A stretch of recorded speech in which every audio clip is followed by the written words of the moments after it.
امام عشق و محبت سرکار امام محمد رضا فاضل بریلوی علیہ الرحمت والرضوان ارشاد فرماتے ہیں کہ عرش حق ہے مسند رفعت رسول اللہ کی،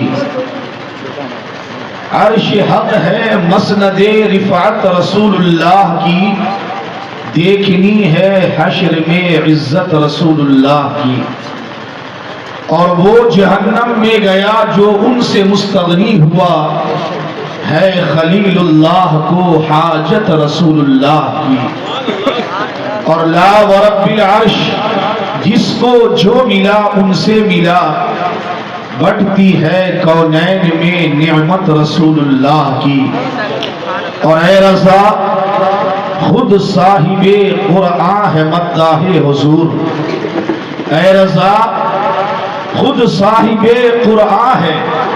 مداح حضور، تجھ سے کب ممکن ہے پھر مدحت رسول اللہ کی۔ منبر شریف پہ ہمارے نہایت ہی واجب الاحترام رفیق گرامی مخلص عالم دین حضرت مولانا فیصل رضا برکاتی صاحب قبلہ کی جلوہ گری ہے، اور دوسری جانب ایک مہمان عالم دین بھی آپ کی روبرو ہے۔ اللہ تعالی حضور کے جتنے بھی سچے اور مخلص نائبین ہیں انہیں دنیا اور آخرت میں عزتیں اور سرخروئی نصیب فرمائے۔ آج کی یہ محفل جس میں ہم اور آپ بیٹھے ہیں، کل کے دن کے گزرنے کے بعد جو شب آئے گی، جس شب کو اپنے سماج سوسائٹی میں اکابر کی زبان کی روشنی میں شب برات کہتے ہیں، اس شب کی اہمیت کیا ہے، اس رات کی قدر و قیمت کیا ہے، اور مومن کو اور صاحب ایمان کو وہ رات کس طرح گزارنی ہے، یہ بتانے کے لیے ایک دن ایک شب قبل اس طرح کے پروگرام منعقد کیے جائیں، تاکہ اس پروگرام کے ذریعے آپ یہ جان سکیں کہ جو شب آنے والی ہے، رب اپنے کرم سے جو رات ہمیں عطا کرنے والا ہے، اس رات کی قدر و منزلت کیا ہے، اور وہ رات ہمیں کس طرح گزارنی ہے، اس رات کی اہمیت کیا ہے، اور وہ رات ہمارے اکابر نے، بڑوں نے، ہمارے اسلاف نے، صحابہ اور تابعین نے کس طرح اپنی زندگی میں اسے گزاری، یہ جاننے کے لیے آج کے پروگرام کا انعقاد ہوتا ہے۔ اس لیے تھوڑی سی اس گفتگو میں کوشش کروں گا کہ آپ کو صرف اسی رات کے حوالے سے دو چند باتیں بتاؤں جو کہ ہر سال بتاتا ہوں، لیکن تاکہ بات تازہ ہو، اور عالم دین یہی کوشش کرتے ہیں تاکہ آپ یہ جان سکیں، آپ کے دل و دماغ میں یہ بات بیٹھ سکے کہ وہ رات صرف سجاوٹ کی نہیں، تمہیں لگانے کی نہیں، پھول جھڑیاں چھوڑنے کی تو ہرگز نہیں، توبہ معاذ اللہ، بلکہ وہ رات خالص اس کے اکثر اوقات کو مومن اپنے دل و دماغ کو اللہ کی طرف متوجہ کرنا چاہیے، اور اللہ کی طرف متوجہ کرنے کی رات اپنے گناہوں کا اور اپنی ذات کا حساب لگانا ہے، اس کی رات میں اپنے گناہوں سے آزاد ہونا ہے، اس کی رات ہے، ہمیں رب کی رحمت پانے کا خود کو امیدوار اور حقدار بنا لینا ہے، اس کی رات۔ ایک دو بات آپ کو بتائیں کہ آج کی محفل، اس محفل میں بیٹھنے والے سارے لوگ، اور یہ ماہ مبارک ماہ شعبان، اور یہ تمام تر چیزیں جو میرے پاس ہے، جس کا تعلق اور جس کی نسبت مصطفیٰ کریم صلی اللہ علیہ وآلہ وسلم سے تو نسبت رسول انسان کو کیا فیض عطا کرتی، رسول اللہ کی نسبت انسان کو کیا قدر و قیمت عطا کرتی، اور حضور اکرم صلی اللہ علیہ وآلہ وسلم کی نسبت جس شے کو مل جاتی ہے وہ شے کس قدر بلند و بالا ہو جایا ہے، یہ بات ہمیں جاننی ہے، یہ بات جانیں گے تو آپ کو پتا چلے گا کہ میرے پیغمبر کی نسبت کس قدر اللہ کو پیاری ہے، کس قدر اللہ کے نزدیک محبوب ہے۔ تو آؤ آپ کو لے چلے مکہ کی اس وادی میں جہاں مصطفیٰ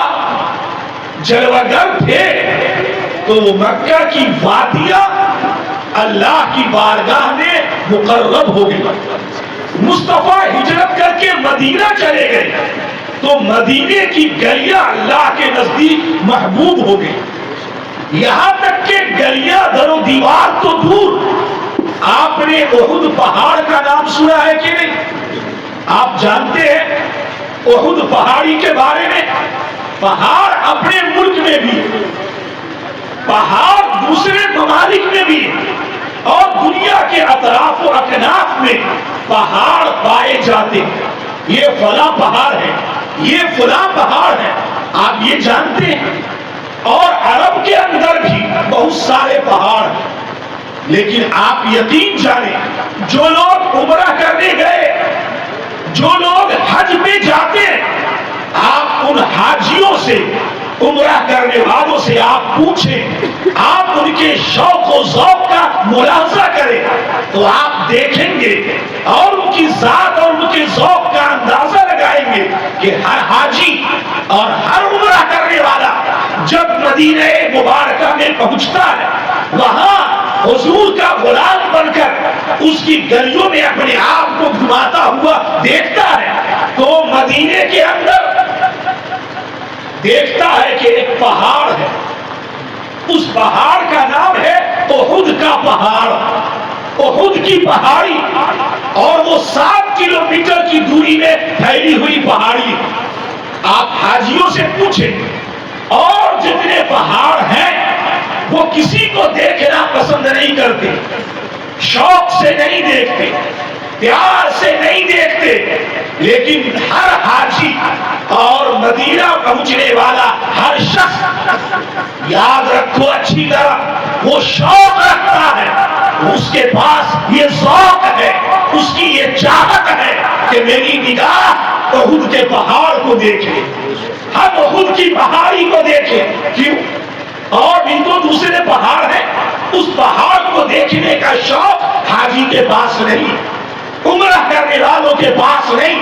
مدینہ جانے والوں کے پاس نہیں، لیکن احد کی پہاڑی ہم ذوق و شوق سے دیکھیں، اپنی آنکھ کو مشرف کریں اور اپنی ذات کو دیکھ کر مستفیض کریں، یہ شوق رہتا ہے، یہ ذوق رہتا ہے۔ ایسا کیوں ہے؟ یہ اس لیے ہے، آپ اچھی طرح جانو پیارے کہ رسول اللہ صلی اللہ علیہ وآلہ وسلم کی نسبت جس شے کو مل جایا کرتی ہے وہ شے اتنی عظیم ہوتی ہے کہ ہر شخص اس کے دیدار کے لیے، اس کو دیکھنے کے لیے تڑپتا ہے، مچلتا ہے، شوق اور ذوق رکھتا ہے، اور صاحب ایمان اسے پا کر وجد کرتا ہے۔ آپ کو معلوم ہونا چاہیے کہ جب میرے اور آپ کے آقا ایک غزوہ سے تشریف لا رہے، پلٹ رہے ہیں، تو سامنے احد کی پہاڑی نظر آئی، تو میرے آقا نے ارشاد فرمایا، او میرے صحابہ، او مجھ پر ایمان رکھنے والوں، مجھے اللہ کا رسول جاننے والوں، کیا تم جانتے ہو ھذا احد یحبنا ونحبہ، یہ احد کی پہاڑی ہے جو 7 کلومیٹر کی دوری میں پھیلی ہوئی ہے۔ یاد رکھو میرے صحابہ، یہ تو پتھر دکھنے میں لگتی ہے، یہ تو پتھر ہے، دکھنے میں لگتا ہے کہ یہ پتھر اونچا ہے اور پہاڑوں کی طرح ہے، لیکن ہرگز نہیں، بلکہ یہ وہ پہاڑی ہے جو تمہارے رسول سے پیار کرتی ہے اور تمہارا رسول بھی اس احد کی پہاڑی سے پیار کرتا ہے۔ یہ میرے آقا نے فرمایا، میرے نبی کی زبان مبارک سے یہ جملہ نکلنا تھا، یہ الفاظ نکلنے تھے کہ احد کا پہاڑ ہم سے پیار کرتا اور ہم اس سے پیار کرتے ہیں۔ صحابہ کرام نے جب یہ آواز سنی، حضور کی زبان سے نکلے یہ الفاظ سنے کہ میرے آقا اس پہاڑ سے پیار کرتے ہیں، تو صحابہ اسے ٹکٹکی مار کر دیکھتے تھے۔ اور ہر حاجی، ہر عمرہ کرنے والا، ہر مدینہ جانے والا یہ شوق اور ذوق رکھتا ہے کہ احد کی پہاڑی کے پاس جائے اور اسے ٹکٹکی مار کر دیکھتا رہے اور رش کرے، اے پہاڑ تو کتنا قابل قدر ہے کہ اللہ کے رسول تم سے پیار کرتے ہیں۔ آپ اندازہ لگائیں حضور کے زبان سے نکلے ہوئے یہ الفاظ کہ ہم اس سے پیار کرتے ہیں، اس پہاڑی کو حضور کے پیار کی نسبت مل گئی، حضور کی محبت کی نسبت مل گئی۔ وہ نسبت اس پہاڑی کو وہ مرتبہ اور مقام دے رہی ہے کہ ہر مومن شوق رکھتا ہے کہ اس پہاڑ کو دیکھے۔ ارے اندازہ لگاؤ، جب پتھر کو رسول اللہ کی نسبت مل جائے وہ پتھر بھی قابل قدر ہو جاتا ہے، قابل عزت ہو جاتا ہے۔ جب پتھر قابل قدر ہو تو اے صاحب ایمان، تم کیوں نہیں رش کرتے ہو، وجد میں آتے ہو، تم اللہ کا شکر ادا کرتے ہو کہ ہمیں نسبت ملی تو کسی اور نبی کی نہیں بلکہ اپنے اللہ نے اپنے پیارے حبیب محمد مصطفیٰ صلی اللہ علیہ وآلہ وسلم کی نسبت ادا کی۔ اندازہ لگائیں اور آگے بڑھیں۔ بخاری شریف کے اندر یہ حدیث پاک ہے، ہم ان لوگوں سے سوال کرتے ہیں جو نسبت کو کچھ نہیں مانتے کہ رسول کی نسبت اللہ کے پیارے نبی اور پیغمبر اور اللہ کے محبوب کی نسبت کتنی بڑی دولت ہے، کتنا بڑا سرمایہ ہے، کتنی بڑی پونجی ہے صاحب ایمان کے لیے کہ اس نسبت کی قدر کوئی کرے تو اللہ اس کے اس قدر اور عزت کرنے کے سبب اللہ اسے اپنا محبوب بنا لیتا ہے۔ بخاری شریف کی حدیث پاک ہے کہ حضرت عمر بن خطاب رضی اللہ تعالی عنہ حج کے دوران کعبے کا طواف کر رہے ہیں، کعبے کا طواف، اور دوران طواف آپ جانتے ہیں کہ طواف کے دوران ہر چکر پہ یا تو لوگ حجر اسود کا بوسہ لیتے ہیں یا استعلام کرتے ہیں، دور سے ہاتھ اٹھا کر، وہ بھی چومنے کے قابل اور چومنے کے قائم مقام ہے۔ یہ ہمارے فقہا نے بیان فرمایا رسول اللہ کے اقوال کی روشنی۔ اب آپ اندازہ لگائیں، حضرت عمر 23 لاکھ مربع میل پر راج کرنے والا، وہ میرے پیغمبر کا جانشین سچا خلیفہ، دوران طواف رک گئے۔ کہاں پہ؟ حجر اسود کے پاس۔ حجر اسود بھی کیا ہے؟ ایک حجر ہے نا، پتھر ہے، معزز پتھر ہے، کعبہ کی دیوار میں لگا ہے، لیکن حضرت عمر کیا فرماتے ہیں؟ بخاری کی حدیث پاک ہے، حضرت عمر فرماتے ہیں اے حجر اسود، ہم جانتے ہیں کہ تو ایک پتھر ہے، ہم تمہیں اس لیے چومتے ہیں، اس لیے نہیں کہ تو کعبہ کی دیوار سے لگا، پاک اور معزز گھر سے چپکا ہے، تجھے اس گھر کی نسبت نہ، تو جنت سے آیا ہے اس لیے نہیں چومتا۔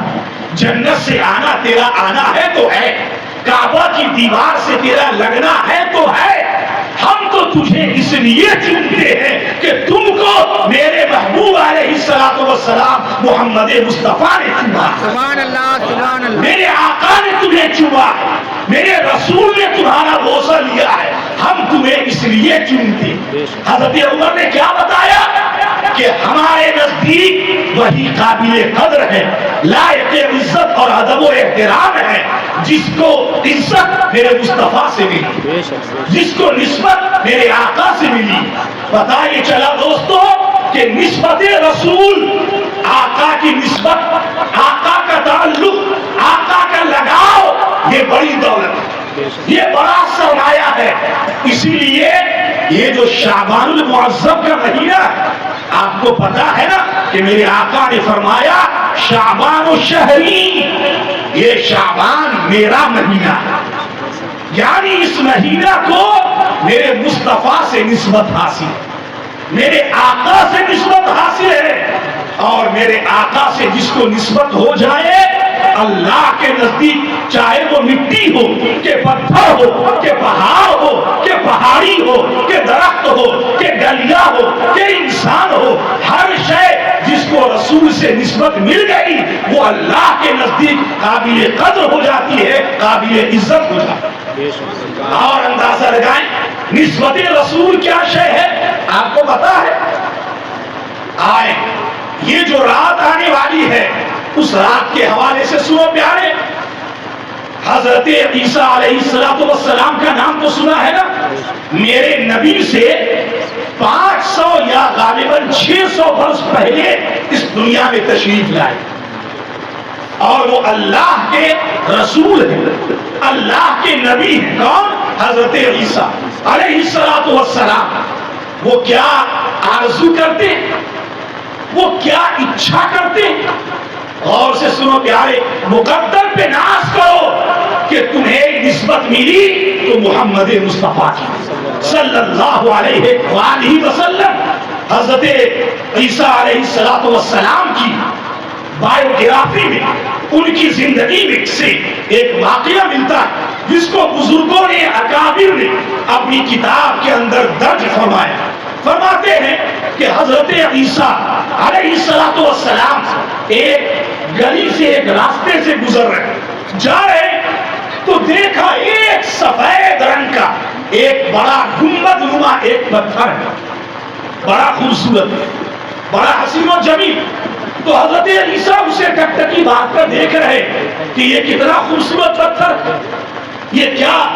قبہ نما، گنبد نما، یہ کتنا خوبصورت اور حسین پتھر ہے. حضرت عیسیٰ دیکھ ہی رہے ہیں کہ وہ پتھر اچانک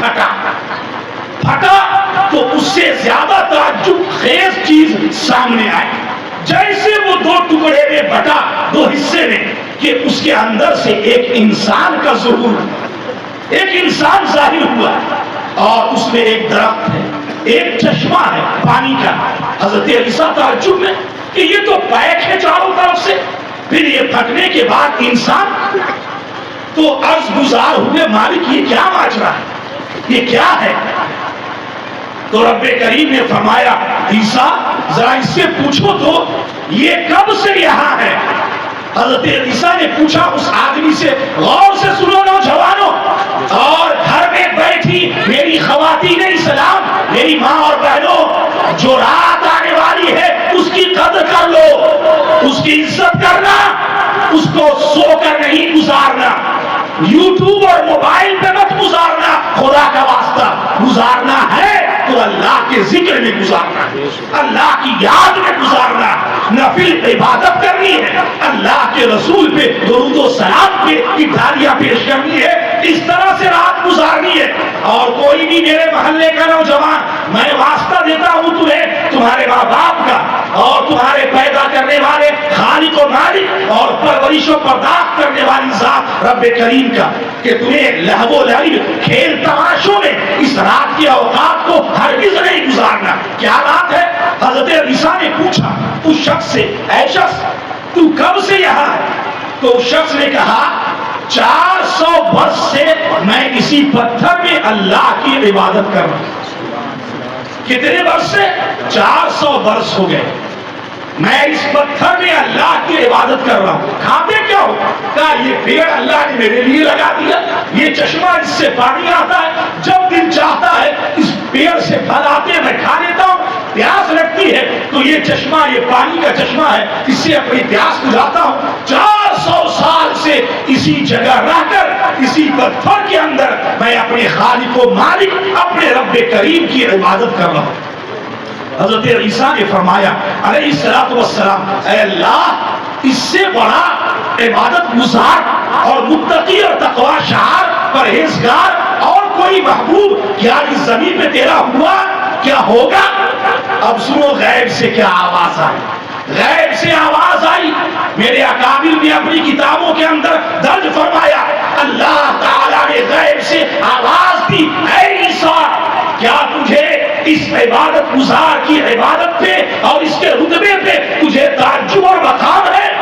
یہ جو 400 سال عبادت کرنے کے بعد جو رتبہ پا رہا ہے میں اپنے آخری پیغمبر آخری نبی آخری رسول امام الانبیاء والمرسلین محمد مصطفیٰ صلی اللہ علیہ وآلہ وسلم کی امت کو ایک رات ایسی عطا کروں گا کہ اس رات میں اگر وہ خلوص للہیت کے ساتھ اگر میری رضا کی خاطر صرف 2 رکعت نماز نفل ادا کر لے تو میں اس 2 رکعت کا ثواب اس شخص کی 400 سال کی عبادت سے زیادہ عطا کروں گا. تب حضرت عیسیٰ نے کہا مالک وہ امت کا مقام و مرتبہ اس قدر بلند ہے. تو حضرت عیسیٰ نے کہا کاش کہ میں اس آخری نبی کی امت میں پیدا ہوں. آرزو کی اچھا کی روتے تھے اس آخری نبی کی امت میں پیدا ہونے کا ہمیں شرف ملتا تو اللہ نے ان کی یہ دعا قبول کی اٹھا لیا. اور آپ کو پتا ہے کہ قرب قیامت حضرت عیسیٰ کا نزول ہوگا.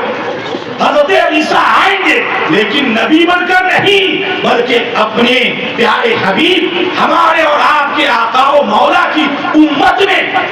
شان نبی لے کر تو آئیں گے لیکن امتی بن کر کے آئیں گے. میرے آقا کی امت کی نسبت لینے آئیں گے کہ مجھے اس رسول کی امت ہونے کی نسبت ہمیں ملی ہے. دوستو پتا کیا چلا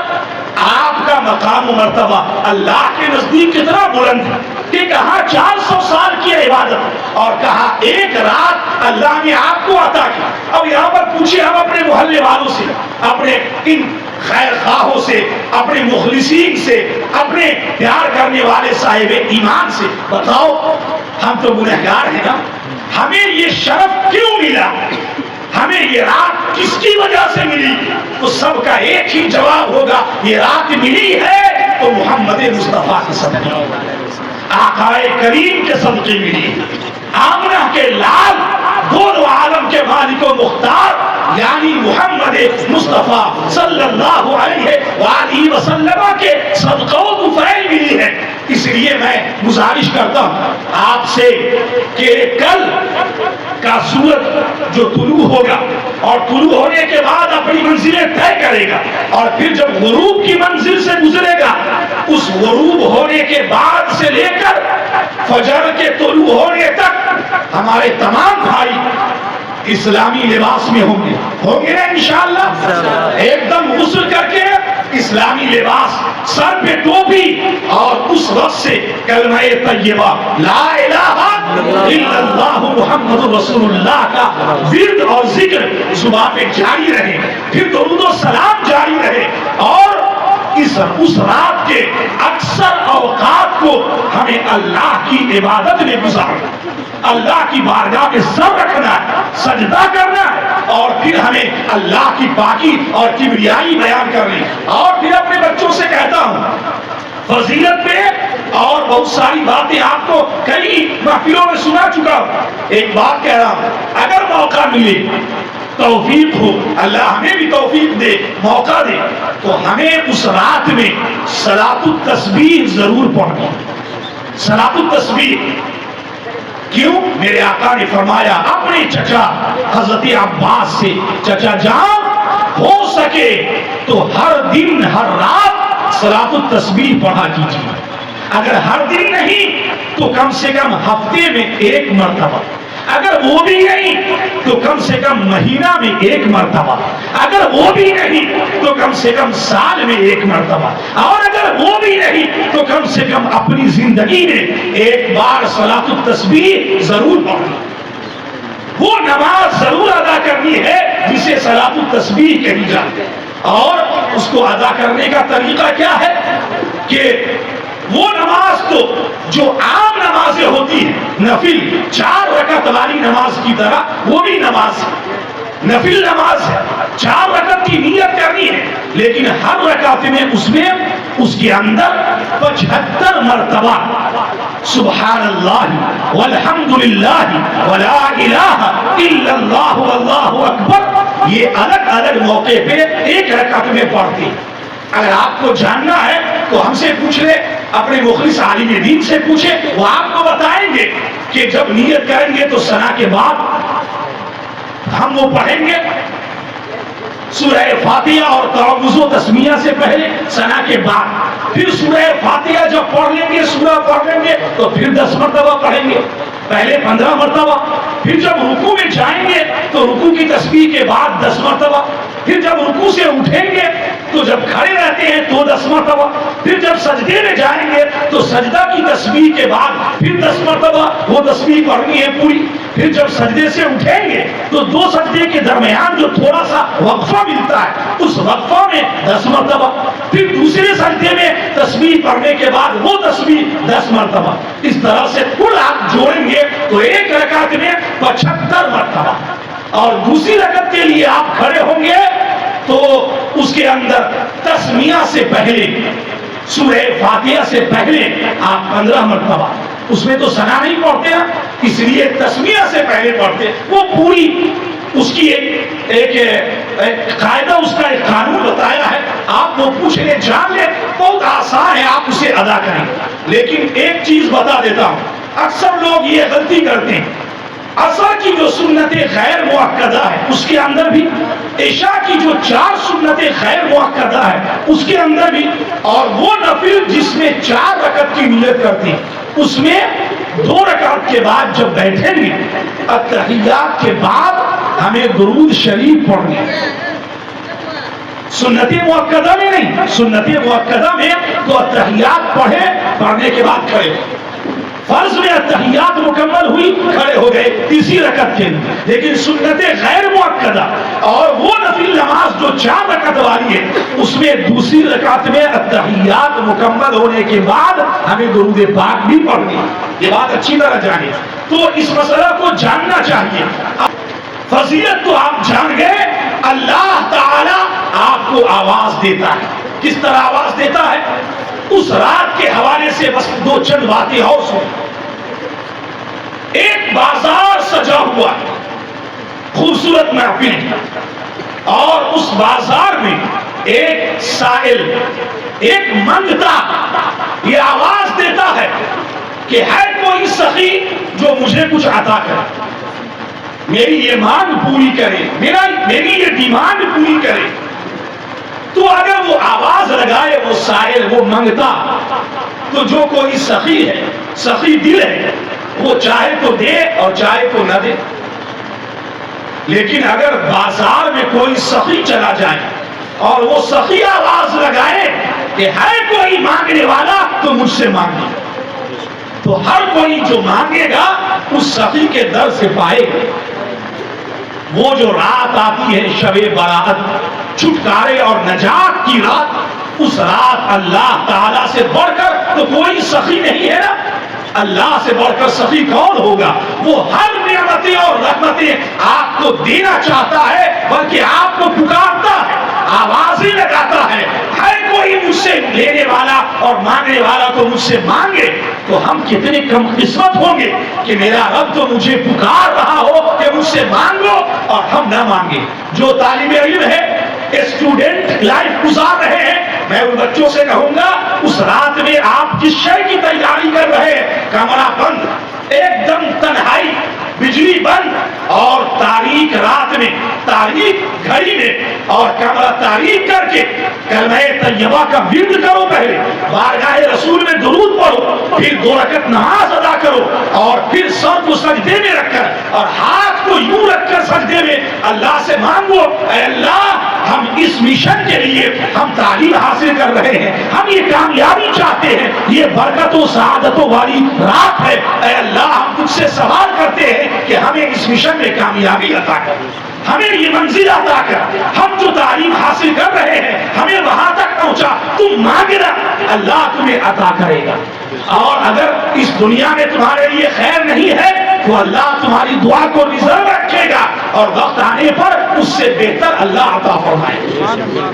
اس لیے سارے اسٹوڈنٹ جس کے پاس اولاد نہیں ہے وہ اولاد مانگے. رزق سے پریشان ہو, غور سے سنو, یہ ٹھٹھا اور مذاق نہیں ہے, یہ دل سے نکلی ہوئی آواز ہے جو آپ کو دے رہا ہوں. اگر رزق سے پریشان ہو تو اس رات میں باوضو رہ کر پوری رات اپنے رب کے حضور اور اس کے رزق کے دروازوں سے رزق کی کثرت مانگنا, خیر مانگنا اور رزق میں برکتیں اور کشادگی مانگنا. ارے تم مانگ کر تو دیکھو, اللہ دینے والا ہے. ہم تو مائل بکرم ہیں, کوئی سائل ہی نہیں, راہ دکھلائے کسے, کوئی رہنمے منزل ہی نہیں. کوئی چلنا تو چاہے تو اللہ اسے چلائے, کوئی راستے میں آنا تو چاہے تو اللہ اسے لائے. ارے کوئی مانگے تب تو اللہ اسے عطا کرے, وہ سب کچھ دیتا ہے. یہ کیوں نہیں مانگتے؟ اللہ ہمیں دنیا میں ایک بڑا عہدہ دے, ایک بڑی تعلیم دے, ایک بڑا منصب دے, جو دل میں آئے جائز اور خیر اس کا سوال اللہ سے کرو, کیونکہ وہ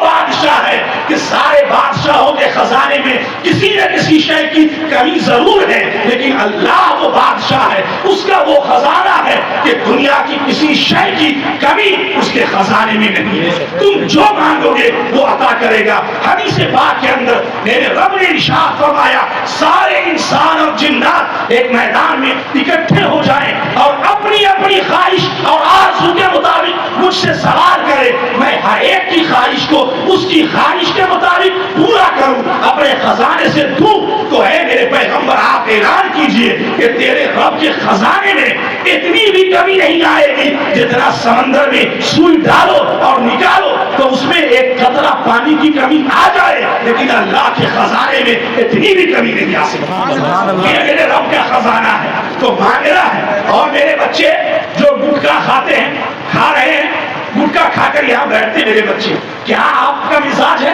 میں بار بار کہتا ہوں رسول کی محفل میں باادب بیٹھا کرو. دیکھو آپ یہ سجاتے ہیں, محبت ہے, آپ کا پیار ہے, آپ کی محنت لگی ہے, کمائی ہے, لیکن ہمیں باوضو ہونا ہے, ہمیں زبان پاک صاف ستھرے رکھنے. یہ گٹکا کھا کر انگریزوں اور دشمنوں کی پیدا کی ہوئی چیزیں بدبودار منہ بنا کر ہم رسول کی محفل میں ہرگز نہیں بیٹھیں گے. اور کل کی رات کو جو گٹکا کھاتا ہے, اگر اس رات کی قدر و منزلت ہے تو کل کا سورج غروب ہونے کے بعد کسی کے منہ میں گٹکا نہیں ہونا چاہیے. اگر قدر و قیمت ہے اس رات کی کہ میرا رب مجھے دیکھ رہا ہے, مجھے آواز دے رہا ہے, تو زبان پاک و صاف ہونی چاہیے, منہ پاک و صاف ہونا چاہیے.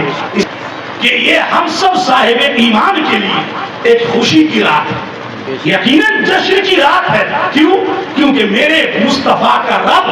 آج کی رات مجھ پہ رحم و کرم کی نظر ڈال رہا ہے. تو میرے لیے تو جشن کی رات ہے نا, خوشی کی رات ہے. تو ہم سب کو اچھے لباس پہننا ہے اور اچھی طرح سے کاجو, کشمش, بادام, اخروٹ ڈال کر ہم سب کو حلوہ اچھے طریقے سے پکانا ہے, بہتر طریقے سے پکانا ہے. اور عالم دین کو بلا کر یا خود اگر جانتے ہیں تو اس پر فاتحہ پڑھنا, اور فاتحہ پڑھنے کے بعد کیونکہ وہ حلوہ بھی اللہ کی نعمتوں میں سے ایک عظیم نعمت ہے, ایک اچھی نعمت ہے, تو اللہ کا شکر ادا کرنا ہے اور پھر اس کا ثواب اپنے آباء و اجداد کو عطا کرنا دینی ہے. ہاں ایک بات کہیں گے, ہمارے کچھ عالم دین, ہم یہ بات آپ کے ذریعے ان تک پہنچانا چاہتے ہیں جو یہ بولتے, اور میں اپنے عالموں سے کہوں گا کہ یہ بات عالم کو زیب نہیں دیتی کہ وہ یہ کہے منبر رسول سے کہ جو کوئی پیسہ دے تو آپ فاتحہ کریں, اگر اتنا پیسہ دے تو فاتحہ اس طرح, اتنا پیسہ دے تو فاتحہ اس طرح, اچھا پیسہ دے تو اچھی طرح فاتحہ. نہیں, ہلکا پیسہ دیا تو پھوک مار کے نکل جاؤ. وہ بیچارے بولتے ہیں تو عالموں کے درد اور تکلیف کو لے کر بولتے ہیں, میں ان پر کوئی کلام نہیں کر رہا, لیکن ایک عالم کو یہ بات زیب نہیں دیتی کہ عالم اس طرح سے کہے کہ ہم دنیا دار ہیں, ہمیں جو بھی فاتحہ کے لیے بلائے گا یہ خالص دین کا کام ہے, اہل سنت و جماعت کا شعار ہے.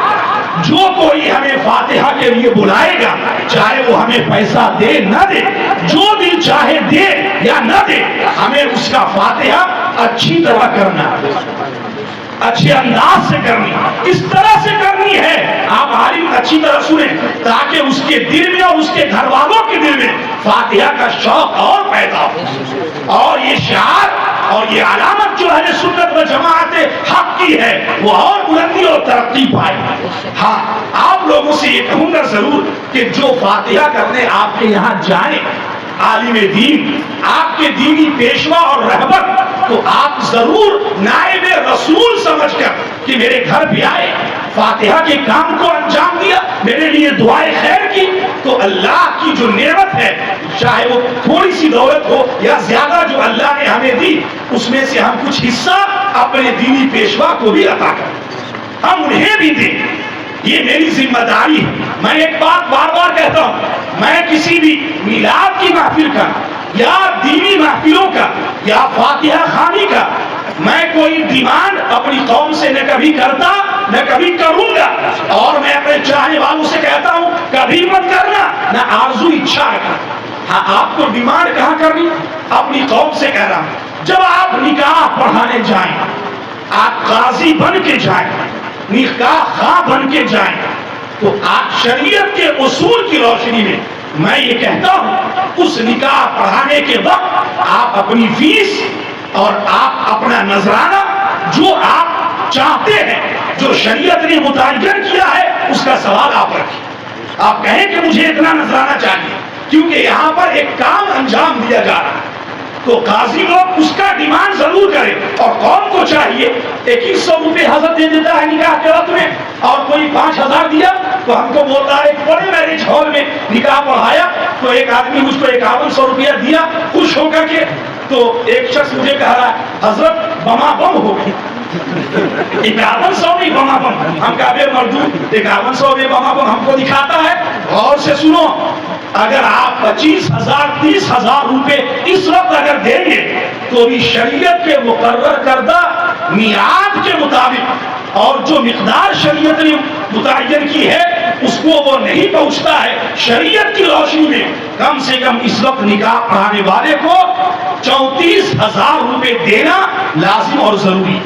34,000 روپے۔ لیکن لوگ نہیں جانتے صاحب، بس ایسے ہی، اور کہتا بہت مل گیا نذرانہ، تو فاتحہ خوانی کا نذرانہ آپ سے کوئی نہیں مانگتا،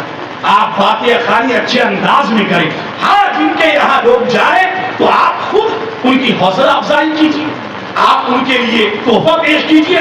اور یہ نیت کر کے کہ یہ نائب رسول ہے، یہ میرے دینی پیشوا ہے، ہم ان کی خدمت اس نیت سے کریں گے کہ ان کا تعلق دین سے ہے، تو اس نیت کی بدولت اللہ ہمارے رزق میں اور برکتیں عطا کرے۔ اللہ تو نیت کو دیکھتا ہے، ہمارے دلوں کو دیکھتا ہے، اس لیے یہ بات کہنی ہے آپ سے، اچھی قسم کا حلوہ پکائیں گے اور فاتحہ خوانی کریں گے سب انشاءاللہ تعالی، اپنے آباء و اجداد کو یاد کریں گے اپنی دعاؤں میں، بہت ساری باتیں ہیں انشاءاللہ۔ پھر کل ہم اگر یہاں رہے عشاء کے بعد تو رہیں گے ہی، پھر اس کے بعد کہیں نکلنا ہے تو تھوڑی دیر کے لیے مسجد میں میں 15-20 منٹ کچھ باتیں کروں گا، امید کرتا ہوں کہ آپ حضرات انشاءاللہ رہیں گے۔